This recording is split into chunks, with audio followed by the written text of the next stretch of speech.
ang ating saloobin at ipahayag ang ating pagpapahalaga sa ating Vice President Inday Sara Duterte.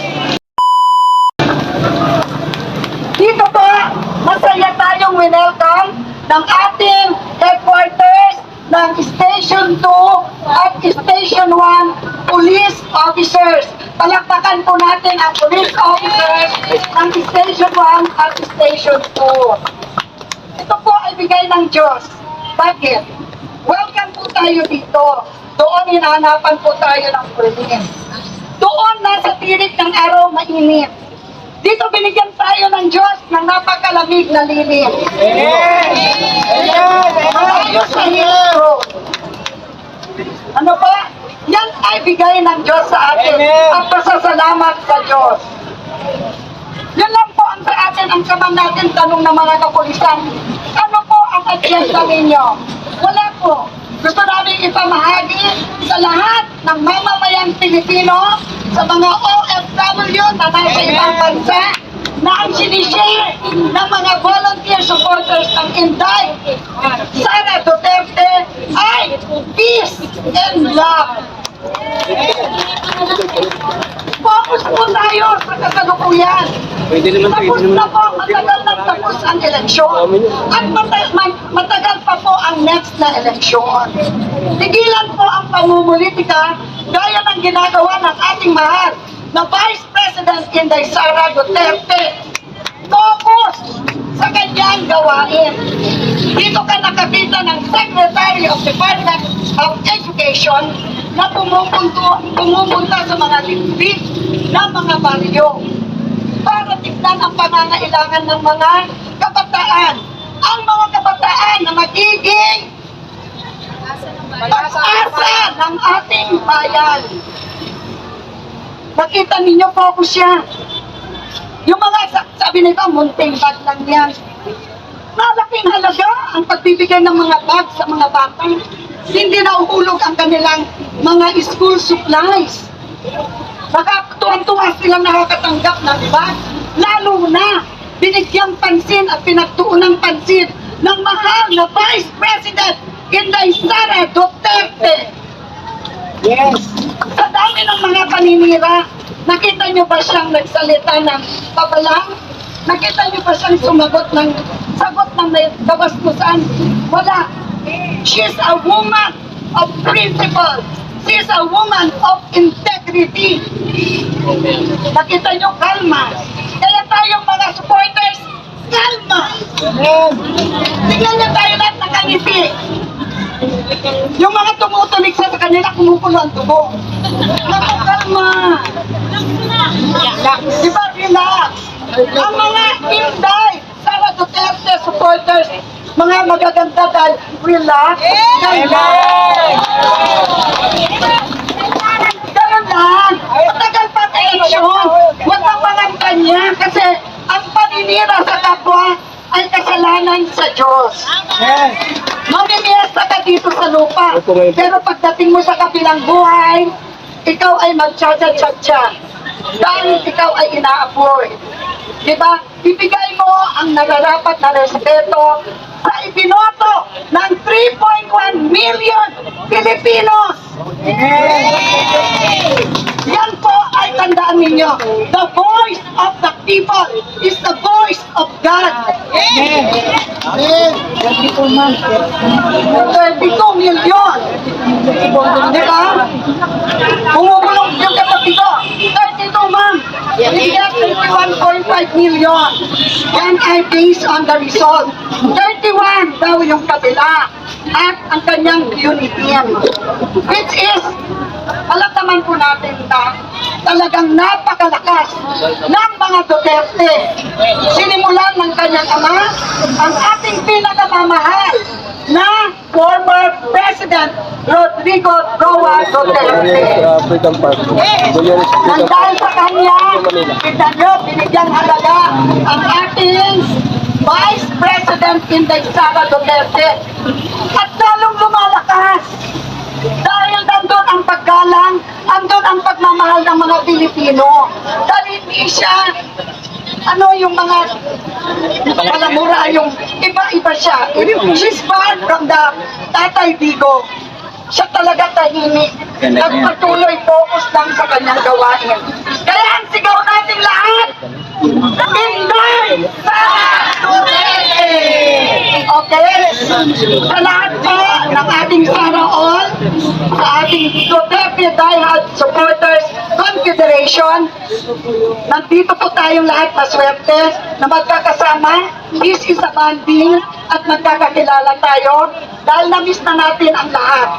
Di ba? Para makita ng ating mga kapatiran sa ibang bansa, sa ibang mga lugar, na buhay ang mga dugong berde. Buhay na buhay. Gising na gising at alam ang mga nangyayari. Pero kagaya PPP, tayo ay tahimik, kalma. Maraming salamat po sa lahat. Now, let's listen to our next speaker. Ang ating namang kasama sa Sarana, Mr. Noel Cabuha. Palakpakan po natin. Yan, like and share po tayo mga kabayan. Okay, magandang hapon po. Ito ay pagpatuloy po natin. Ito po ay laban ng bayan. No? Laban po natin ito sa inuulan ng ating bayan. Sana malaman natin na bagay-bagay sa bansang ito ay natotohanan. Kaya sa pagkakataong ito, ako'y nagpapasalamat sa ating lahat. At dahil nagkakaisa, upang ipaglaban ang katotohanan. Yan po, ate. So, tayo po hindi tayo namumulitikal, matagal pa unang politika. Kaya tayo magkaisa, isang layunin, ang ating Vice President, ang ating pinapamahal na Vice Presidente ng Republikang Pilipinas, at alam ko, sana ang susunod para sa atin. Yes! Sana na! Sana all! Salamat po! Tay, para sa bayan. Sino po yung representative ng kapatid natin Muspi na magsasalita po? Ako mo? Okay yun. Saira! Saira! Galit na galit siya sa araw sa video mo ha. Halika na, halika. Gil na gigil na ako. Okay, pagkatapos po sa kapatid na Saira, lahat po ng gustong magsalita, pumila lang po dito. Lahat po ay may kalayaang magsalita. Nandito po tayo sa Freedom Park! Amen! Mapalan po tayo na hindi pinagkaitan, kaya ibigay na po natin ang lahat ng ating totoong pagmamahal at pagpapahalaga sa ating Vice President, Inday Sara Duterte. Let's give the floor to Ms. Saira.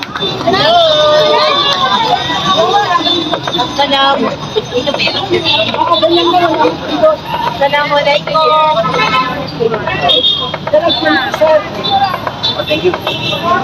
Huwag tayong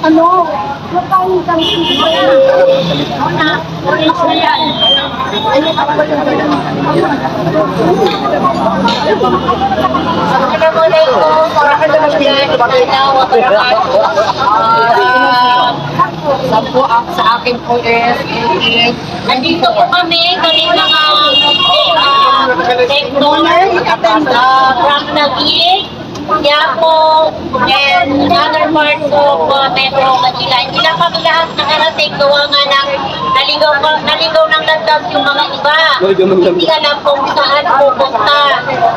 So, ngayon po, kaya po kami nandito at tayong lahat ay para po magpakita ng 100 support kay BP Inday. Ganit po, hinihingi po ng kabila na mag-resign si BP Inday Sara. Papayag pa tayo na mag-resign si BP Inday Sara?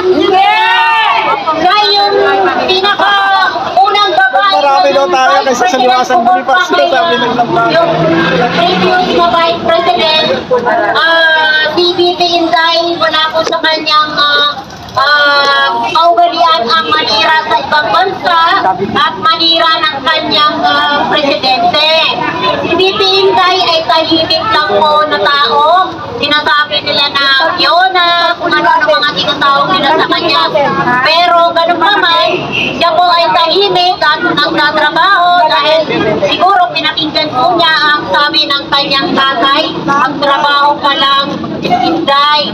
Kasi yun naman talaga yung sinumpaan niya tungkulin sa ating bansa.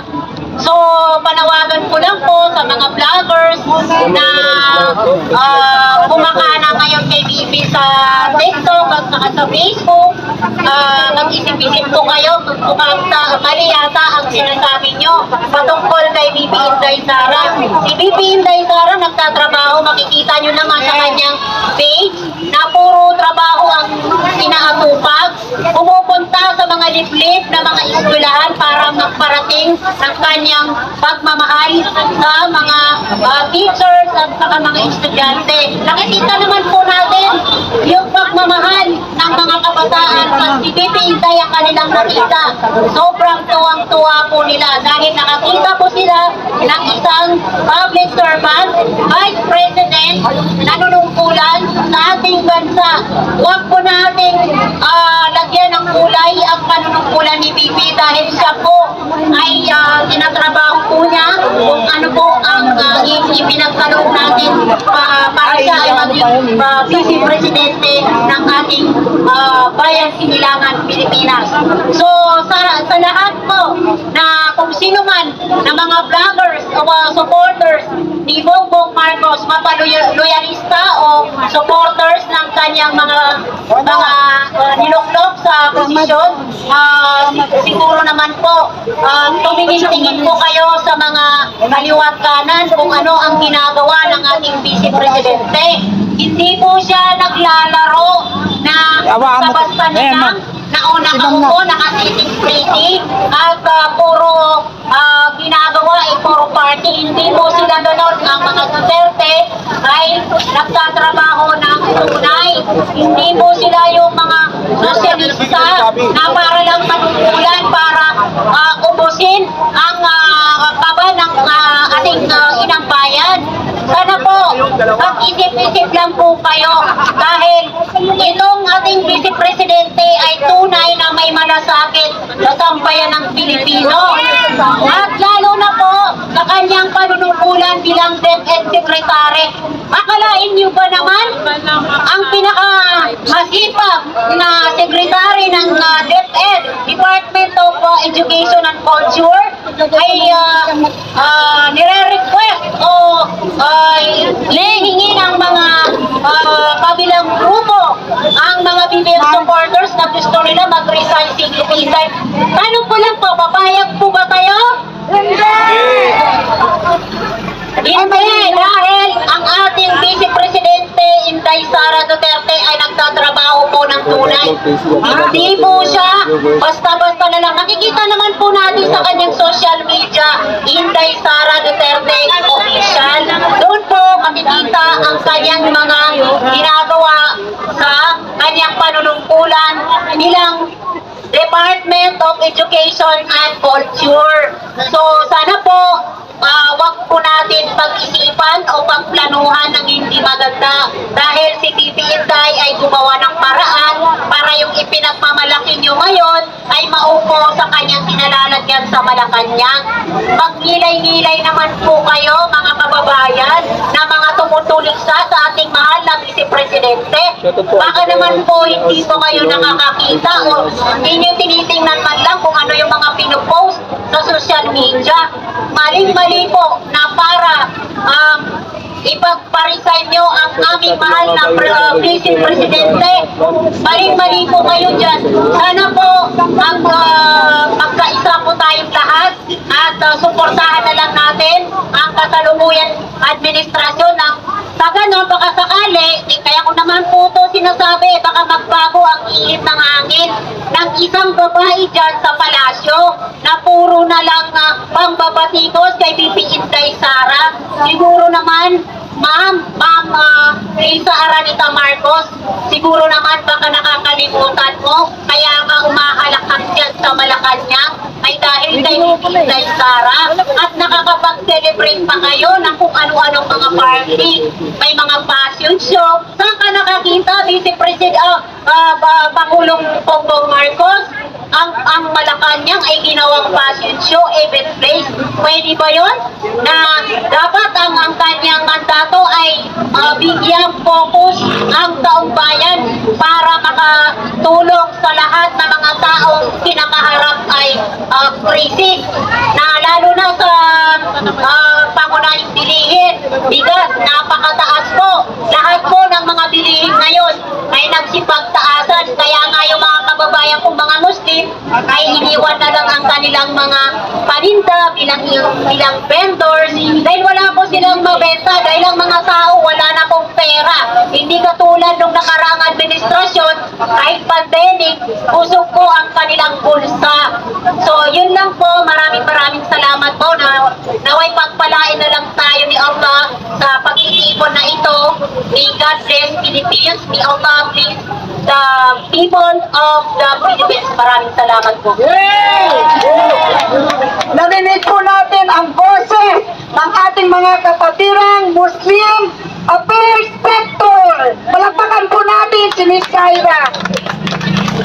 Pakinggan po naman natin ang boses ng ating volunteer supporter from Las Piñas City. Sino po ang magsasalita sa Las Piñas? Paranaque na lang. Warlita, halika na.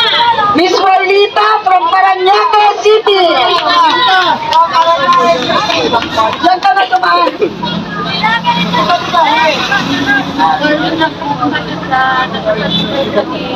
Lahat po ng gustong magsalita dito po.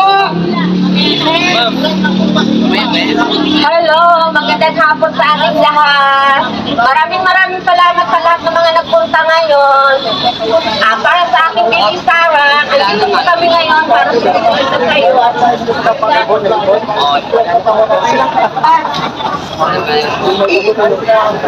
I-stop po muna natin ang pamimigay kasi may programa po tayo dito. Medyo nababastos yung mga nagsasalita. Sa distribution, stop po muna. Balik po muna dito. I-distribute na lang siguro, ma'am. Ha? Distribute na lang. Pwede siguro by 10, pero hindi yung ang programa nandyan na. Ano pa? Pabigay na lang.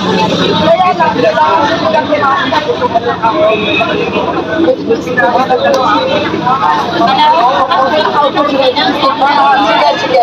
Balik po muna dito, walang tao dito. Okay, go ahead, Miss Warlita.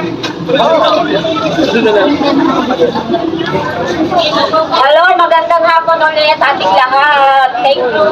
Maraming salamat sa mga nagsidalo ngayong hapon na to. Nagpapasalamat ako sa lahat ng mga sumusuporta kay Bibi Sara. Ako nga pala ay Tugong Davao. Bali, nakatira ngayon sa Paranaque. Dito po ako para sumuporta para sa ating Bibi Sara. At para po sa ating magkakaisa ngayon, nagpapasalamat ako na kahit papano at dito pa rin kayo sumusuporta kay Bibi Sara. Sana magpatuloy ang ating pagsuporta. Laban lang tayo, laban lang. Watch out for salamat po. Diyan ang Philippines. At yan po ay natin. Sarap po sa labas mga di ko napasa. Asan na yung ating mic? Yung mic. Ayun, Sino po po ang susunod na magsasalita? Pwede po tayo magsalita kung ihayag niyo po ang inyong hinaing. Laban sa gobyernong ito. Caloocan! Yes! Yes, Caloocan. Caloocan! Magsasalita po si Brother Ferdinand de los Reyes, Yay! ang ating OFW.